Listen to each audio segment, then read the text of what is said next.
तेव्हा कुठलं व माल बी नव्हतं लय होत. हा पहिली भिकारीच लोक होती, आता चांगले आहेत उलट. हा हं काय द्यायची द्यायला बी कुरकुर करायची, एवढं द्यायची. गेलं तर शेरभर वाढायची, एक डेऱ्याला मोठ्या शेरभर वाढायची. हा हं काय वाढायची तेवढं ज्वारी वाढायची, मका वाढायची काहीतरी. हा आता भरपूर माल ही होते ते, आता कुठं भरपूर वाढते ते आता. हा. आता 300-250 रुपयाला डेरा जातोय.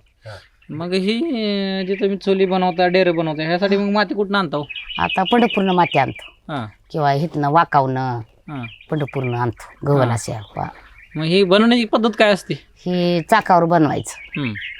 आणि खाली नुसता वरला चेहरा काढून ठेवायचा असा गाडग्याचा, हम्म. आणि खाली उतरून ठेवून हाडकले किती फळ्या गुंड्यानं घडायचं, बर आणि ती मोठं करायचं घडून घडून.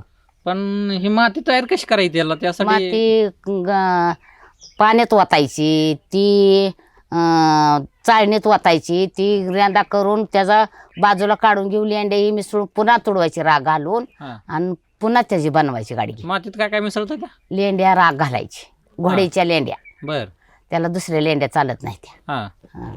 बर घोड्याच्या लेंड्या घालायच्या आणि करायची. ती कसं चुलीवर मळायचं टाकायची. मळायचं कसं ते? तुडवायचे कचा कचा घाम पडस तोर, हा आणि पुन्हा ती मग आपण कणिक कशी मळतो पोळीला, हा आणि चपातीला कशी लगी तिंबली की लगी चपाती करतो, हा आणि ही मळून मळून मग डेरा होतो याचा. हा मुरली किती माती. वेळ तिंबायची ती? ती 2-3 दिवस त्याला भिजू द्यायचं, हा 2 दिवस, हा आणि मग डेरा चांगला होतो. नाही ना चिकोल किती दिवस तिंबायचं होती? चिकोल 1 दिवस, आज चिका आता आज माती वतली की चिखलाला, बर आणि आता उद्याच्याला ढवळून काढायची, हा आणि परवा दिवशी करायची.